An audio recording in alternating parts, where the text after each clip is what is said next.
Welcome to Confirmation Bias, presented by the League Ambassadors.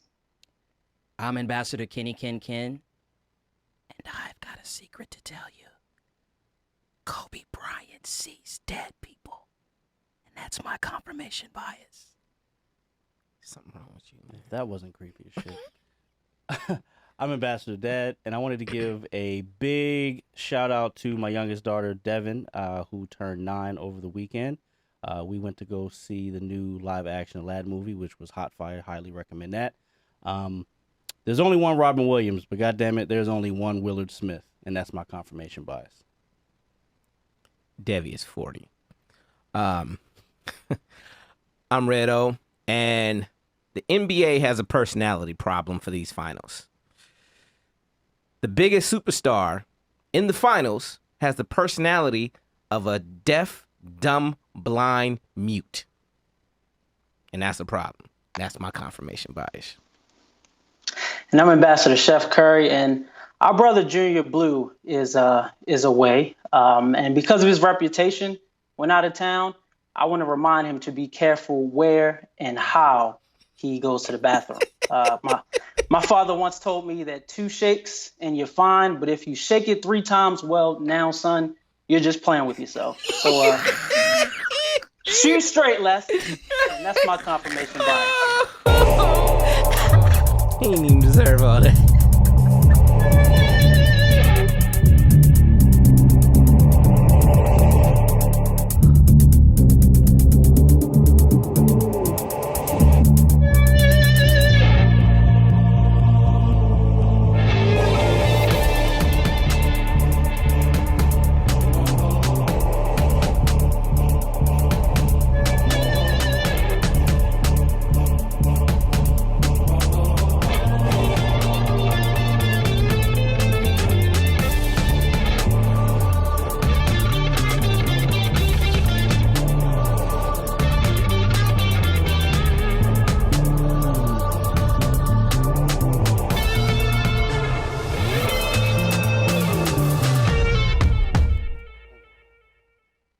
Welcome to Confirmation Bias, hosted by the League Ambassadors. This is episode 75 of our podcast, and between lying-ass Bobby Pelinka and pissing-ass Junior Blue, we got it all the way covered in this episode. As a reminder, you can follow us everywhere on social media. Our handle is @TheLeagueAM. Also, please check out our YouTube channel. Please subscribe and follow our YouTube channel, League Ambassadors. Follow us on Twitch. We will be back on Twitch this weekend for the NBA Finals. Our handle there is The League AM. And please check out our website, theleagueam.com, where we have previous content from this show, Confirmation Bias, as well as our NFL flagship show, 32 Kings Road. We also have an online blog spot, Diplomatic Immunity, which can be found on our website. It's the place where you, the fans, as Ambassador Dad always likes to say, can talk your shit.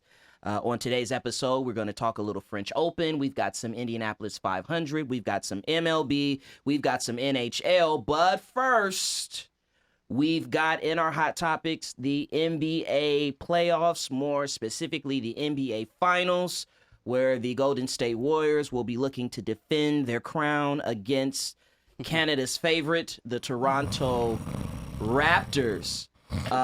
Before we get into that, though, and discuss the NBA Finals, let's do a little bit of a post-mortem on the Eastern Conference finalists, Milwaukee Bucks, who basically got swept on the backside by Toronto. If that's not a gentleman's suite. What's that called? That's a pimp suite. That's a pimp suite. That's a bitch slap. Is what it is. That's a bitch slap. Yeah. They lost 4 games to 2. After being up 2-0. After being up 2-0. For those of you that didn't follow, gentleman sweep and bitch slap. Break it down and make it plain for you. Same team. Same team. So let's start with the first question with Milwaukee, and that is, who does Milwaukee bring back? They've got some free agent decisions to make. They've got Mr. Chris Middleton. They've got Malcolm Brogdon. They've got Ersan Ilyasova. They've got Mirotic, who they traded for. They've got some choices at Brook Lopez. They've got some choices and some decisions to make. Kev, I'll start with you. Do they bring everybody back? Well, I think you should try to because, this team has great chemistry. Didn't appear that any of them had any ego issues. And I think in the NBA, that's huge. And you see where that got them this year with 60 wins. But I think realistically, because of contracts, I think George Hill, who I believe is owed 18 or 19 mil next year, I think he's going to end up being the odd man out. Him and likely, I like the Mirotic ad, but you saw with the pieces that you have what they can do when put on the stage. But I think it's imperative that they do whatever they can to keep this team a contender, especially because, you want to keep Milwaukee a viable destination for free agents. And most importantly, you want to keep Giannis there 2 years from now. So I think you try to bring as much back as you can. But if somebody's got to go, I like how George Hill played, but for 18 mil, nah. Dad, there is a feasible path where they can bring everybody back. It will just be costly. So, knowing that and seeing what they've been able to do. Well, the answer to that, the initial question is whoever Giannis says bring back. Because like Kevin said, when he's up in 21, I believe. At the end of 2020, yeah. Yep. It's... You got to make this shit happen. And he came out yesterday and says, I want to run it back. Right. So I think you go with what your moneymaker, your superstar says, and you try to appease him. Now, I think the best way to go about it is doing what Kev said. Like letting George Hill walk. Even though he balled out, which we always criticize. Well, me and Kev, we always criticize him because he's the worst entry pass from out of bounds and in the post pass I've ever seen. Ask PG about Roy that. Hibbert. Well, yeah, PG, Roy Hibbert, all of them. But looking at, and this might be jumping the gun a little bit, but looking at how Bledsoe plays or have played, and the fact that he's sold up, you can't do anything with that. But you have to make those tough decisions. So I think Hill is the one that kind of gets left out. Bring everybody back, Redo? No. Hill is $18 million unless you cut him by July 2nd. Then you only have to pay him $1 million. So he's gone. Okay. But here's the problem. You bring as many people back as possible because you are still in Milwaukee. Name a free agent that is signed in Milwaukee, a major free agent. Right. Name one. It doesn't happen. Right. So you may have to pay Middleton, who will be eligible for up to, I believe, $30 million. 32. Which is insane to even think about. But you may have to do that just to run it back. You may have to overpay Brook Lopez, who was the only dog in the series. Which was a revelation, by the way. Yeah. But also the one person who intrigues me is Mirotic because he was coming off injury. I think that was a good trade. I think he's a good player. I think that's somebody who helps build a championship team coming off the bench. If that's a bench player, that's a very good bench. Even though he wasn't that productive in the time that he was there? He was productive when he was healthy before he got hurt. There was an adjustment coming off the bench first, and then he started making his way. I think they kind of knew he was a rental anyway. I like him as a player, and I think I've always liked Mirotic. And I think as you got to think about geography, whereas there's only so many players are going to come here, and these are players who are already here. So if you built the right infrastructure and these players like playing here, you may be able to convince a couple of them to take less. Like Brook Lopez took $3-something million, he gonna want more than that. Right. But even if you triple it, that's still less than what he can probably get somewhere else with how he played in the playoffs. So, but I think you try and bring most of them back if possible. I feel like we're all on the same page in terms of looking at the backcourt. To be honest with you, though, I think if you're asking me, George Hill for his last year at $18 million, so that means he comes off the books the following year, are having to make a decision on extending Malcolm Brogdon, which is going to be a multi-year deal. And when you look at comparable players, he's probably going to get overpaid in the market because he shoots the ball well from 50, three. 40, 90. He's a 50, 40, 90 guy, especially teams that are heavy on analytics. His contract offer is going to be high. So, and it's going to be a multi-year deal. But question to that though, if they let him walk, yep. Will teams take a gamble on that guy, paying him that money, and he's not necessarily proven. He's a good guy in that system because of how they've come along. He's a perfect fit for them. But is that somebody that you want to pay amount for? If you're shooting 40% from three, you're on the top end of defensive guards. But nobody's gonna look at why he's shooting 40% from three. Fair point. I agree with that. But I just think if that's the choice, He's still shooting. and if you can find a way, because I agree with you, Omar, I think Mirotic, I think he complements Giannis well. Basically, the floor is spread for Giannis to do, and we'll get to what Giannis needs to get better at doing. But he definitely, suffices to say, needs to be surrounded by shooters. I think the other thing is if they can find a way, they signed Tony Snell and never used him. If they can find a way to have a team to take him off their hands, not re-signing Brogdon, getting rid of Tony Snell's contract, you only have George Hill for one more year at the 18. Because what I like about George Hill, first of all, I like the way he stepped up in the playoffs. Like you guys said, we talked a lot of shit about him. Except that last lob pass he threw.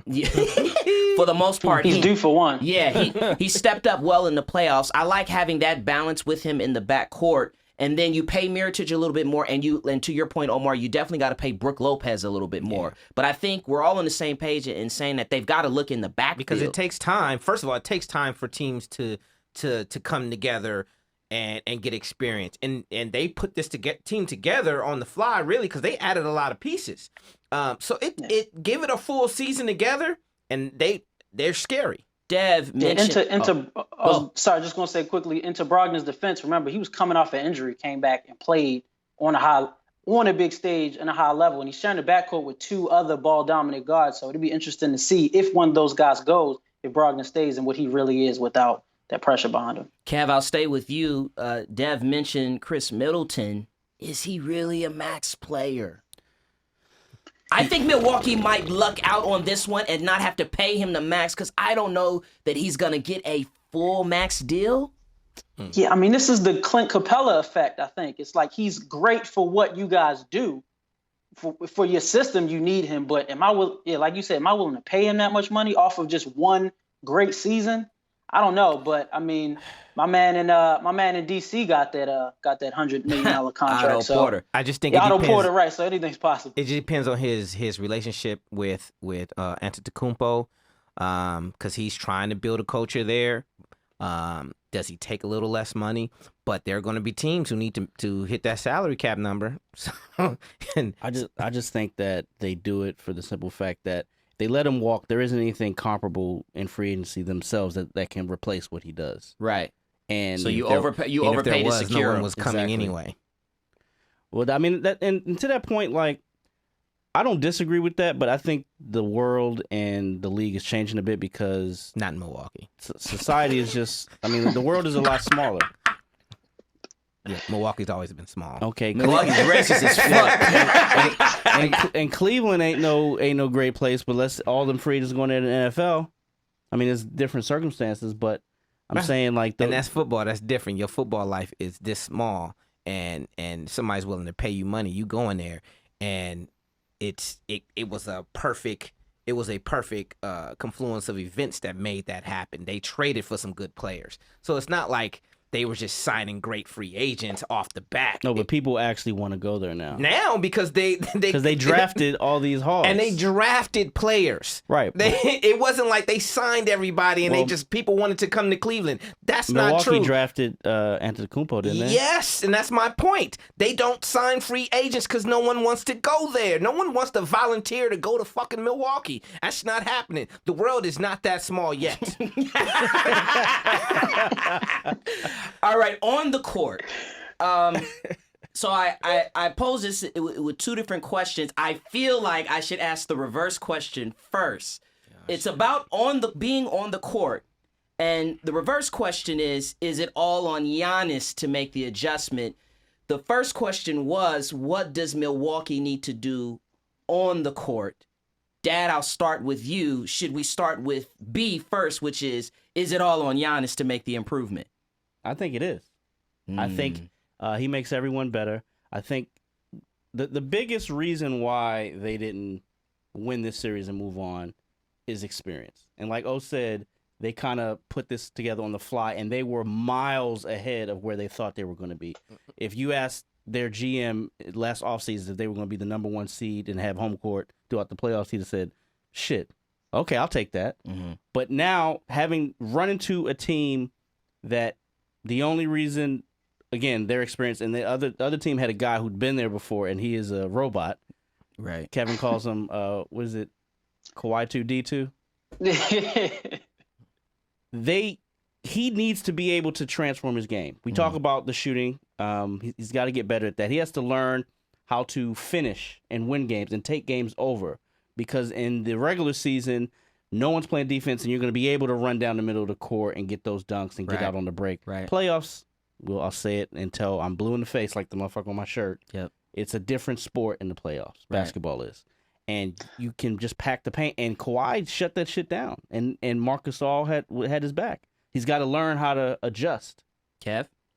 But doesn't this sound familiar? I mean, can you guys think of an extremely unworldly athletic player who was unstoppable, but their half-court offense was kind of suspect? I mean, if anything, Giannis should go back and watch 2012 Miami Heat versus Boston Celtics Game 6 when LeBron played foul line extended and below, and there was absolutely nothing Paul Pierce or Ray Allen or Doc Rivers or fucking Larry Bird could have done to stop that. And I think that's where his game needs to evolve. I mean, it has a start. To me, it has a start inside. He's so much easier to defend when he's at the top of the key, running head onto the rim when all 5 defenders can see him, as opposed to him posting up below the foul line and working out either at the high post or the low post when he already has the ball in his spots. It was so many times where they would get the rebound and kick it to Giannis as if he's their point guard. And it's like, bro, he's not confident enough to take that jump shot. Why is his offense starting from outside? Also, we saw what happened when LeBron made that adjustment. I don't see why Giannis can't. Also, does he have the dog? Does he have the dog in him? He does. Does he? He does. I don't know about the dog. He has the drive. I know what you're getting at. Like yes, I don't see I see the attitude when I hear him talking. Regular He season. says all the right things. Yes. Like, but when I see him playing in the playoffs, I don't see that serial killer look. That yes, it's like there are certain players you see they focus in like a laser. Even if they fail, you still see the dog. And I didn't see that. I think what you're pointing out and what you're identifying is someone who knows that there's still one big hole left in his game. Prior to this season, there were 2 big holes, one of which we weren't as fixated on, and that was the low post game. That was playing the interior game. It was the jump shot. And the reason why I say that I do see the dog is because he wasn't afraid to take those jump shots. And a couple of times, more than a few times, he made those. If you're comparing him to Simmons, then yeah, he's taking that. A few of those times he made an improvement. He made those threes. I think what you saw though, Omar, was once Toronto decided to pack the paint, once they made a concerted effort to get him back down the court, and he was going against the wall, he didn't really have anywhere else to go. It's not about will or desire or dog, but if you don't know how to execute, you can see what it is, but you've never been in that position. I guarantee you he comes back. And who's going to get Coach of the Year? Budenholzer is, which is another reason why regular season award. Well, no. But the reason why I feel like it is on Giannis and why I agree with you, Kevin, that he does have to work on that low post game is because we've been here with Budenholzer before. His first year in Atlanta. Remember, Atlanta took the league by storm, won 60 games. Mm-hmm. And then they came back the next year and barely made the playoffs because teams made the adjustment. I am pretty sure the adjustment will be made again, and it will be on Giannis to become, as you talked about, Kevin, that unstoppable force that makes them literally unguardable. Okay, finals preview. We've got the Toronto Raptors at home. They've got home court advantage against the Golden State Warriors. We will stay in Toronto, Red O. Is there a path for the Raptors to actually pull this off? And if so, what is that path? No. Okay. There's no, injuries. A couple more cats get hurt. Mike, I wish you could add the camera on Dev right there. Let's try this again.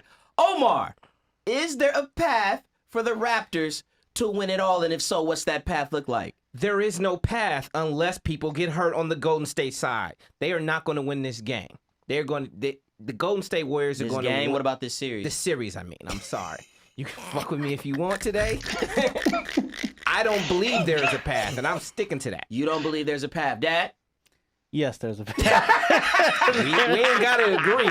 But we all know they ain't losing. But when you say the reason that it could be when it actually already is, they already have people hurt. They already got people hurt. No. I'm talking about Said more people got to get hurt. Yes, thank you.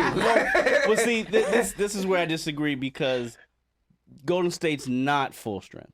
Durant is out game 1, at least, and I'm starting to think that that's a more serious injury than they're letting on. Well, when we saw what it was. We saw Achilles. Yes. Everybody, I think the whole nation saw Achilles, and they came back with a calf strain. Yeah. But we still counting. Keep going, Yeah. Dad. It was in 7 games? Yeah. All right. Boogie is probable or questionable, I think. The team that they have right now, although they're playing good basketball, and I think they play better without Durant, play better basketball. They're not as good as the team that didn't have Durant that lost to Cleveland in 2016. They're not as deep. Not as young. Not as Iguodala, Livingston. He's also hurt. If They need more. and we've been waiting for it to happen this playoffs, but it hasn't happened. But the Warriors always trick one off. And if they trick one off, and the fact that this is the first NBA Finals to ever be played outside of America, the Jurassic Park is going to be insane. That energy, if they go down 2-0, who the hell knows? Kev? I think it's possible. I do agree with Omar. Someone else, another one of them dragons got to go down.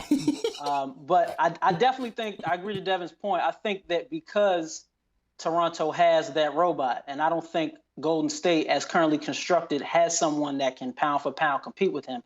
I think it'll give him a chance. But Toronto will need a lot of things to go right on it. They'll need a lot of other guys to step up who have been inconsistent to play well every night in order for them to have a fighter's chance. Really? If was a skiff, we'd be boat riding in Hawaii with 6 Polynesian chicks. It ain't gonna happen. I didn't say they didn't have a chance at all. I'm just saying they need a lot to go right The that question- hasn't necessarily gone right. The question was, is there a path? Yes, it might have trees and rocks and shit in it, but it's a path. Right? I feel like you guys, I mean, that in its most literal form, that was the question, but I feel like you guys really, I mean, I think it's Golden State has to win one of these first 2 games, is what I'm saying. And again, Kevin Durant, if you assume that he's coming back, whenever he does get back, there is going to have to be a readjustment period. Yep. And let me tell you the time where you don't need to be trying to have a readjustment. It's in the NBA Finals. So, That home court advantage will be non-existent against Golden State. They are the team that has been in it. That's not going to affect them. It doesn't matter how bananas they get. They are killers. It could work in reverse. They've been to 5 straight finals. That's my point. I mean, Like, we've seen that though. We've seen that exactly. We've seen that where I'm that talking adds about up. the fans going crazy ain't gonna do nothing because they know how to silence fans better than any team in the league. Matchup that you're most looking forward to, Dad. Nurse versus Kerr. Okay. I think who can make the proper adjustments. There's obviously going to have to be some adjustments. Golden State depth dealing with Toronto's defense, which was the best in the playoffs. The rotations that, depending on injury, that Kerr's going to have to make with that short bench.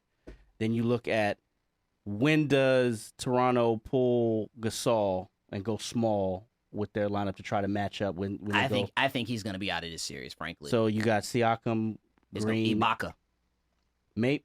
It's gonna be Ibaka. Ibaka will be that 5th big because he'll be able to switch. I don't think this is a series Gasol plays. But then that's I when they think get it's beat on the Ibaka Green, boards too. Huh? Ibaka Green, you think Siakam? No, Siaka. No, that's what I'm saying. I think the 5, the key 5 is gonna be the Congo with the Daywalker, with the Machine, and the Bulldog.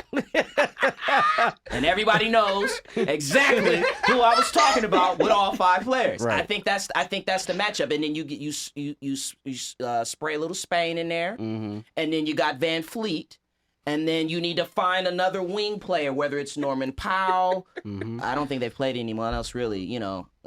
It's Norman Powell. It has been the guy. So I think you sprinkle a little Spaniard in there, but I think it'll be they'll play Gasol, I think, off the floor. Matchup you're most looking forward to, Kev?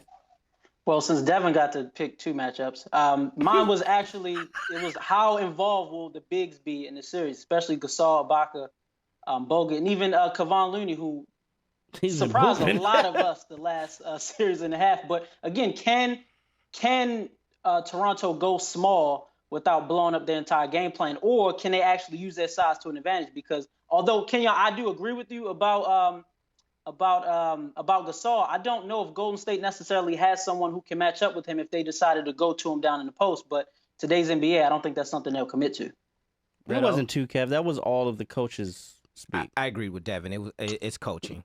It's going to be the rookie versus the veteran, and we'll see. I'm gonna go with the veteran every time. We saw who he had dinner with too. Who's that? Popovich. Kerr was seen with Popovich. He's trying to get some. Yeah, he's trying to. How do you make that deprogram? Yeah, how do you deprogram? Check, bitch. Hey, I'm desperate. Yeah. No, listen. Here's it's the matchup, and I agree. It's the coaching, and I hope Nurse sees it because it's real easy. Whenever Steph Curry has had trouble against the Spurs, it's because Popovich put Danny Green on Steph Curry, and he picked him up full court, got him off of the ball. You put Green on Kerr. Curry? Curry. Thank you. Let him We gave him one. We gave him one, but he got the second one. You put Green on Curry, full court. You put Kawhi on Draymond. Because Draymond is what, as we saw in the Portland series, Can't let him set the offense is up. what makes him can't let him set the offense up. So you put Kawhi on Draymond. You put Siakam. That fucked up my next question. You put Siakam on Clay. You put Kyle Lowry on Iguodala, and then Ibaka takes whoever the 5th guy is.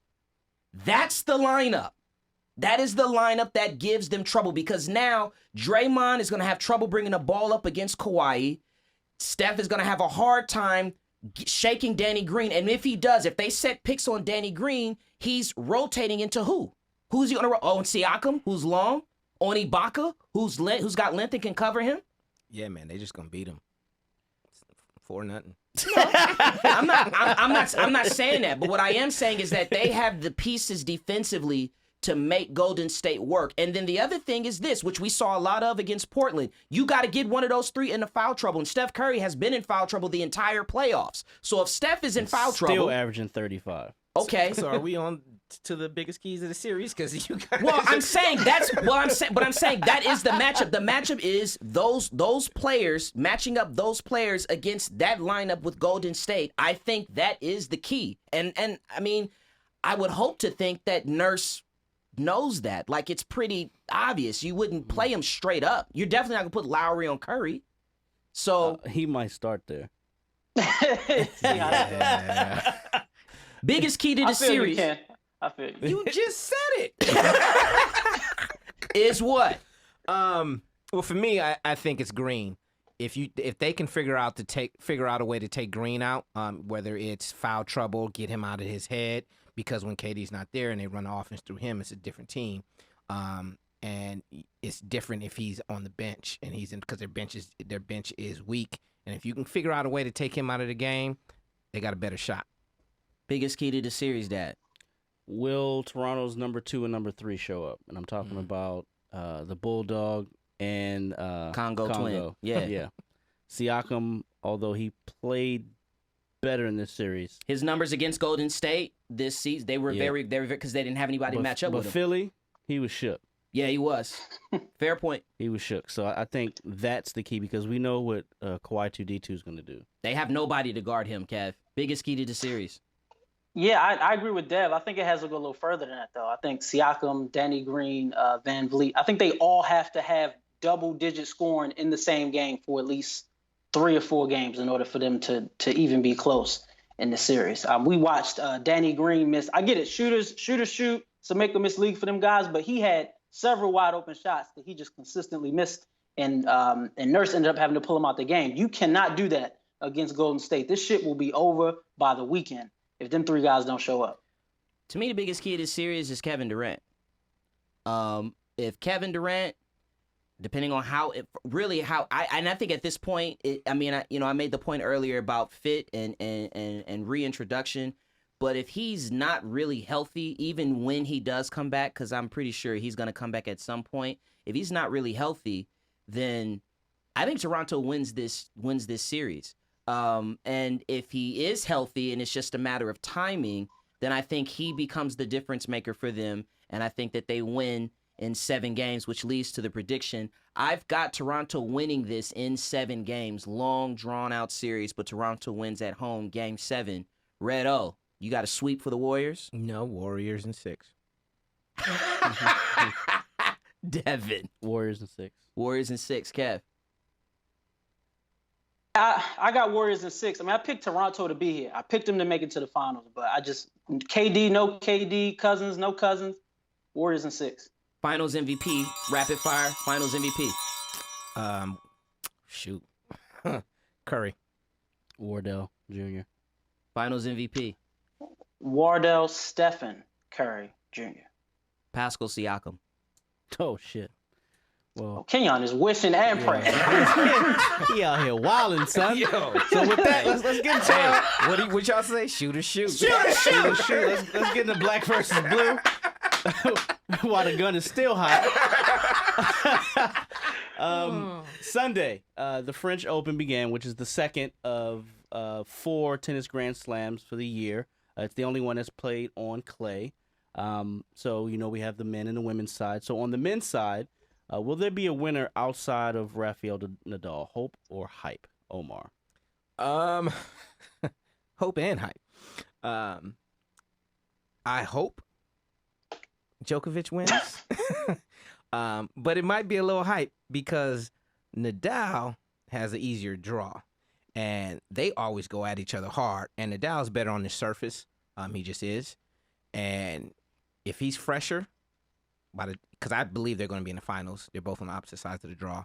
I just think if the way they usually go, I think Nadal pulls it out. But I want Djokovic to win. So, Kurt, Chef? Oh, hey. Listen, they still play the French Open on clay, right? That is correct. Okay, I'm going Rafael Nadal. Hey, Kev, I'm with you. He's probably the greatest clay player ever, and he won the shit last year. Ken, do you in straight sets? Yeah, no, it's definitely hope. I mean, hype. It's Nadal. On a larger question, though, what's going to happen once Joker, Nadal, and Federer are done with men's tennis? Man, hey, Ethan got us. Come on, man. Have some faith. Ethan Henderson. Ethan just want to get a college I'm scholarship. about to say, we just trying to get that boy to college. Put no pressure on that kid like that. Real. I mean, it's the same thing that always happens, though. Like, I don't know. Who's on the horizon? We had Federer on the horizon when Sampras was going on his way out. It doesn't take long. I'm not saying that there's somebody right now because there isn't. Well, wait, how old is Joker? Shit. Is he 30? He got a lot of miles on the tire, though. Remember, they play young. They start young, so 30 is old for Federer is what, 36, 37? I think he plays a different game though than Joker. Novak Djokovic turned 32 6 days ago. Yo, he's old. Damn.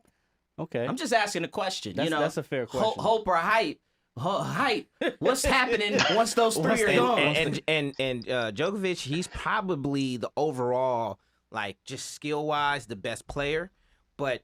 Like I've talked about before, man, there's nobody the reason why Federer is able to play at this age is because of how he moves and how he sees the court. The economy of motion. Yes. I don't see Djokovic being able to be where Federer is in 5 years from now. Right. And I don't know what Frankenstein doctor that Nadal keeps going to. He's hurt every year. He's hurt every year, but keeps coming back. Not in May. Yeah. Right, man, that clay is home. Not in May. Yeah. So on the other side, we have the women's.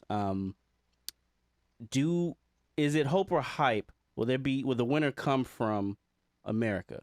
Now we have a lot of top tennis players on our side. We have the Williams sisters, Sloane, Madison Keys. All of them are within the top 15. Let's start with you. It's definitely hype. I'm looking for, and this hasn't been done in 13 years, but Simona Halep, I'm looking for her to repeat, be the first women's champ to repeat. I think Serena hasn't played enough. Venus is now at the point where she's just a mid-level player. Madison Keys has shown well. Sloane Stephens is just inconsistent. She's a weird case to me. I feel like she's got fake hustle. Thank you. Well, I'm gonna take Keon is on one. I'm gonna take it from there. I actually agree with him. I have Simona, only because for lack of a clear-cut front runner. So, because it's not like she's playing great herself coming in, but she is. I would love to see a return champion take it. Sloane, I don't know if it's fake hustle, but she been living her best life. You know, she got engaged. She having fun. She's all of a sudden she went from winning a championship to losing in the first round, and that happens a lot. That comes from not being focused. And I think it's a lot going on in her personal life where she started actually getting commercials now. She's actually doing stuff now. Her name is out there now. And then she got engaged. So I think it's more of like, if she gets focused again, she'll get back to where she's at. But she ain't right now. So I think Simona pulls it off. Kev, I believe Serena is still the number one player in the world and number one out of in clay on the female side. Do you think is it hope or hype for the Americans, or? I would say hope. I mean, I'm not necessarily rooting for a specific country. I'm just rooting for anybody black, whether it's Serena, Osaka, anyone else of color. I'm rooting for. But I think it's as far as Serena goes. I mean, she has 10 more Grand Slam wins after losing the first set than any other woman in history. So I think, despite her slow start in Osaka to an extent, I still think they have a chance. I mean, I will always give Serena a fighting chance. I'm just not 100% sure if she's healthy. Yeah, until Serena's gone, she here. Right. Yeah. So, in a completely different sport, this Sunday, a lot of shit happened this weekend. Simon Pagano became the first French driver to win the Indy 500 in a century by barely beating out Alexander Rossi. Omar. Hey, you see, he turned away. He was doing other shit this weekend. He ain't seen none of it. Okay, so Omar's off the mic completely. Omar's left. He left the deck. He left the deck. Kenyon is as soon as you said a completely different sport, Omar hit a hard left. It crossed his legs. It was like, yeah, I'm out. A wise man knows when to cut his losses. Is Alexander Rossi the next big auto racing star? I think so. American auto racing star for sure. Yes. And no one's gonna believe anything that comes out of my mouth for the next 15 seconds. But what I'm telling you is facts. Listen, he's been in 4 Indianapolis 500s. He won it as a rookie. He came in 7th, then he came in 4th. He came in 2nd in a close race. Okay, he has an aggressive racing style. He's in and out. He's challenging the status quo. I think it's hope for fans of NASCAR or fans of auto racing, whatever it is. They're specifically is yes. It's hope for them because he's young, he's exciting, he's challenging the status quo. But I think it's hype in terms of him actually catching on like a Dale Earnhardt or a Jeff Gordon. He doesn't have the narrative or the story behind him. None of you guys even heard of him prior to us doing this research. I'm gonna listen. No, Omar, I'll say if you don't worry about it. I agree, Ken. I didn't know shit about him until maybe a couple hours ago. But in watching what he did, and then the interviews, and then just the response that he got from the fans after the controversy that happened, I think not only racing but America needs someone with this personality for a sport that not too many people on the larger stage watch. And after seeing what I saw, I'm not, I feel like Les does about golf. I'm not necessarily gonna stop what I'm doing to watch this shit. But after the next race, I'm going to check and see where he ended up because now dude got some swagger to him. I'll give him that. What is he? American. What is his ethnicity? He's American. He's American. Yes. I didn't ask for nationality. He's American. He's American. Yeah, next question. He's from California, though, isn't he? Yes. He is. Sunshine. Now, for me, I think it's hope considering most of the top drivers in the sport are not from here. So I think it's safe to say there's hope. Moving on to hit or flop. On June 29th, This is which funny. is Coach Joe and Monet's birthday. Funny. We will have the first 40 yards of gold race, where several Get your brother, Kev. NFL players will compete in the Save 40-yard dash. Uh-huh. Some of the top names that will be competing are Alvin Kamara, Ted Ginn, Tariq Cohen.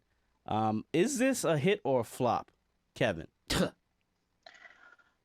I mean, I would say it's a hit because it just adds to the fuel that the NFL is a 365 day business. I think this is something that could garner some type of, social media presence, whether it's guys, talking trash back and forth or just bragging rights. I mean, we always have this debate about who's the fastest, who's this, who's that. But now we actually get to see it play out. Again, is this something I'm going to stop what I'm doing to watch?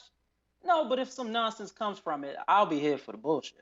I mean, I agree, Kev. I think it's a hit just for the simple fact that I miss those days when they had the fastest man in NFL back in the day. I forget when it was or if it was attached to anything, but when Darryl Green used to win that shit every year. Willie Galt. Yeah, yeah, James Jett. James Jett. So I agree it's a hit. Does anyone disagree? Well, it's a hit until somebody gets injured. I was gonna say it's a hit for everybody except for Sean Payton because he's got Ted Ginn and Alvin Kamara in that bitch. This isn't NFL sanctioned. This is this is the players putting up their money. Mm-hmm. Ted Ginn said put whatever on it. This shit'll never happen again if somebody gets hurt. Oh, somebody's hamstring is definitely getting popped. You can bank on it. And in fact, call my bookie right now to figure out who the odds are. Right. Oh, it's Ginn. He's the oldest, right? It don't matter. Yeah. The thing He's that's a track crazy to me star. about it, if you look, folks, look at the names of the people that are in the race. Not all those guys are currently in the NFL. Jacoby Ford. He said, "I'm fast." He signed up for it. Now I hope Mark Ingram just sits his ass all the way down because we know he does not have a chance. He's in the race? Yes. Oh, he's alive. So they just Unfortunately. fucking around. Then. He's okay, alive. come on. And I saw a list of all the players, and he by far had the slowest 40. He ran a 4.6. Oh. This is coming out of Alabama. I mean, he has been busted for drugs a few times, so maybe he got, maybe he got the dope plug. No, fuck all that. You just don't want him to run. Oh, that's No. right. He is a Raven. Yes. I was thinking New Orleans Saints. Oh, I see why. Yeah. Sit the fuck down. He got a dope plug. Yeah, all the way down. He went to the right state. Moving on to baseball, which I think His is daddy was in jail for drugs too. Oh, his daddy is still in jail. His daddy's still in jail for drugs. He was on the run. We down the rabbit hole. Oh Lord, Ladies and gentlemen, come with us. oh my! All right, let's And now he's in Baltimore. Said he in the right state. Watch your mouth. It's all the way popping in Baltimore right now. That's why he think he can run track. Yeah, he like, fuck this NFL shit. He I'm out. wasn't talking about that track. He's talking about the track. He talking about D-Track. Oh. All right, let's get some focus back here. Carter Stewart, Yes. MLB prospect, is foregoing the Major League draft and he's going to Japan. Second round pick, right? Yes. Second round pick in the MLB draft. And he said, fuck that. Is this a hit or flop? Yeah. It's a great hit. Yeah. And I think it is, especially for prospects like him, it is foreshadowing because big time. it ends the Major League Baseball control, and that I mean, because we all talk about Major League Baseball contracts, but it takes you fucking forever to get to them contracts, and this actually goes against their control. So you're getting paid the way you're supposed to be getting paid, and then you can come back and make that real money. Yeah, $7 million, 6 years he's guaranteed. But he's got some outs. He does, which is more than he would get if he went the regular route and either goes to college or goes to the minor league system and work his way up. Kev, is that a hit or a flop? This is a base hit. I mean, this is something that we've been talking about for a while, despite the sport. And I never even thought about that from a baseball standpoint. But I'm happy for him, man. I mean, I don't know shit about the kid, but I hope that this pans out because this is something that international players do when they come to the States all the time. So why would an American-born player, whatever, not think that they could maximize their ability in another country? Because the thing is he counts. He's living there and he's playing there. He counts as a foreign player. And it nullifies everything else about being an American-born player. I don't see the Major League Baseball being happy with this and letting this stand. Well, guess who his agent is? It's Scott Boras. Scott Boras has been firing a warning shot for years about this happening, and all it took was for those international teams in the Japan League that he's in, they actually now have, for a lack of a better term, a foreign exchange program that accommodates teams and their budget for these American players to come over and play. And the best thing about it for Carter is that when he does decide to come over to Major League Baseball, he gets to come over as a free agent. Yes. So he gets to dictate those where... rights aren't sold up for him. Listen, I've been saying it. I'm going to keep saying it until somebody recognizes it, but Major League Baseball is in deep trouble. So As an American institution, baseball and Major League Baseball, which is the front for baseball, is in huge trouble, and this is another nail in the coffin. And I think it's interesting that this news comes within a week of R.J. Hampton, the basketball player, the high school basketball player, who's going to forego going to college for that 1 year to go to Australia and get paid. Because the NCAA is also in trouble. My man said my dream was to play in the NBA, not in college. Not in college. Yeah, So you either got to change or die is what it comes down to. And I don't know if you guys go down the rabbit hole like I do, but the comments about why he should not go to Australia and play college basketball because of the privilege and all this shit, it's great. It's America at its best. It's ridiculous. We could stay on that for a minute, but we're not. Newsworthy or nothing to see here. Who is going to win the NHL final between the Boston Bruins versus the St. Louis, whatever the fuck their team is? Blues. The Blues. It's the Blues. No, I know. The St. Louis, whatever the fuck. Nah, I know. I was just fucking around. But for me, I think it's newsworthy because if Boston wins, this will continue their excellence as a city of winning all the fucking ships, and it would only be the Celtics that would take that hot L.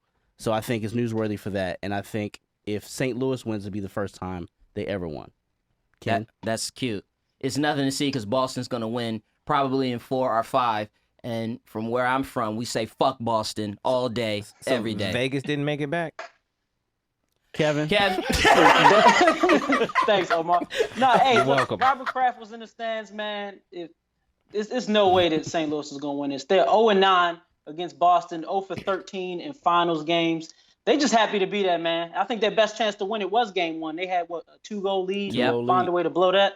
This is going to be over by the weekend. Yeah, you could clearly see, and again, hockey novice, but watching the game, and I actually watched the entire game, and you could see there was one team that literally they played as if they were just happy to be there, was shocked that they got up 2-0, and Boston just systemically broke them down. Well, what happened was Boston had been chilling for like 10 days. Yeah. And it was kind of rusty.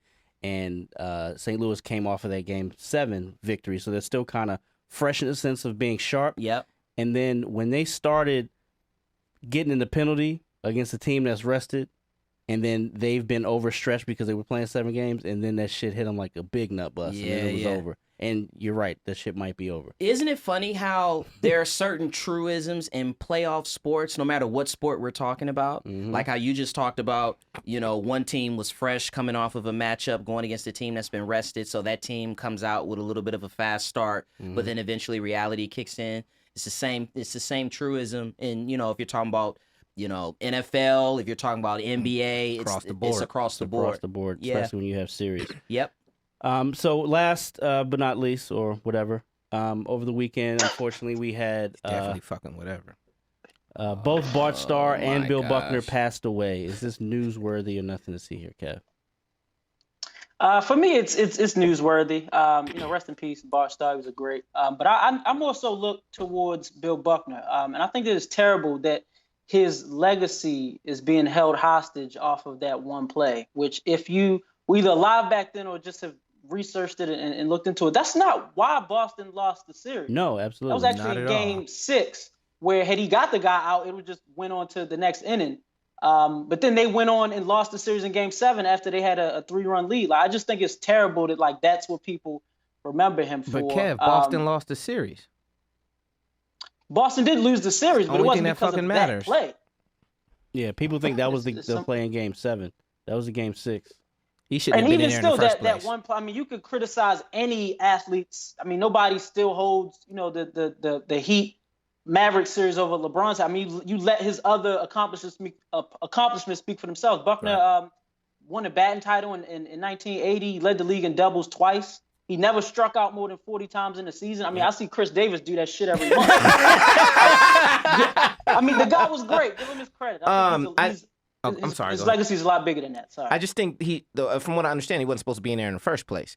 He was gimpy, and the manager wanted him to get that experience. They thought the game was going to end, and he was going to get a chance to run across the field with his teammates. He wasn't supposed to be in there. Like, they knew something was wrong with him, and that he's still taking the brunt. So I agree with you, but it's Boston, so.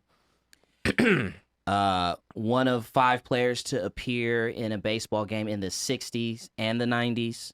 The only player with a lower strikeout rate than him was Tony Gwynn. Jesus. He had over 10,000 plate appearances and only struck out 4% of the time.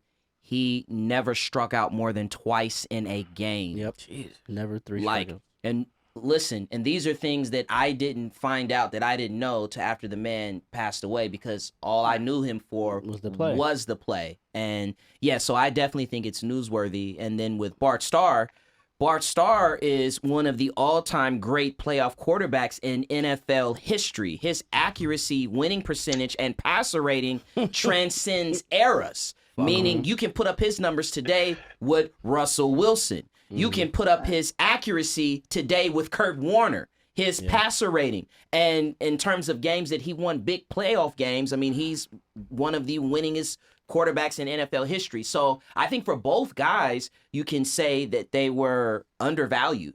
Yeah, it's definitely newsworthy. I mean, just all the things you mentioned about Starr, let's not forget that he's also the quarterback for Lombardi. That's right. And with going back to Buckner, I mean, all those things you talked about, as far as him not striking out, he also hardly walked, which means he was getting hits. Right.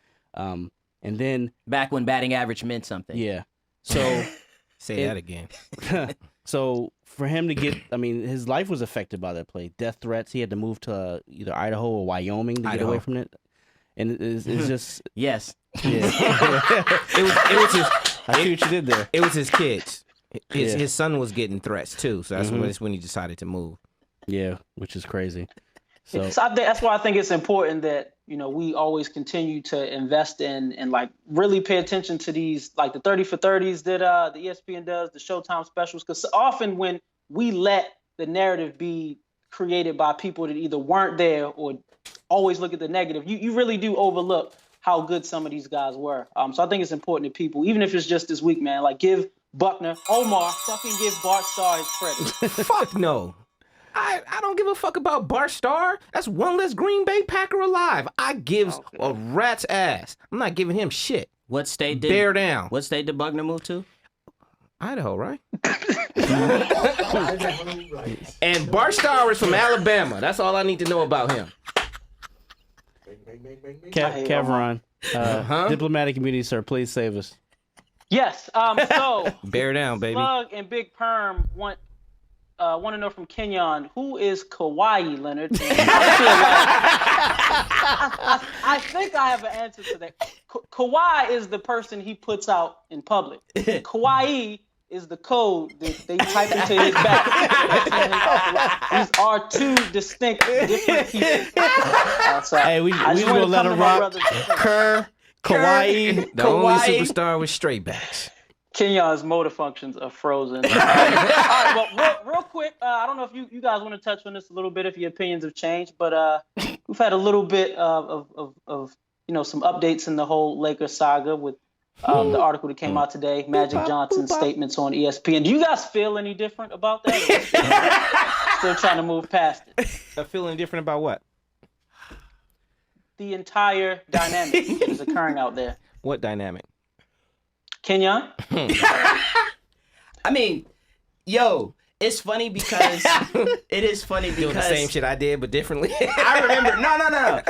I remember the story coming out about Pelinka lying about the Heath Ledger shit. Yeah. I remember that. But it came out and then it kind of went. And then somebody pulled up the video. Then somebody pulled up the video and I could not stop laughing for 50 because he's just straight up he just did Tall Tales, Fables, Wizards, and everything else. It did involve Kobe and the shit. And involved Kobe and the shit.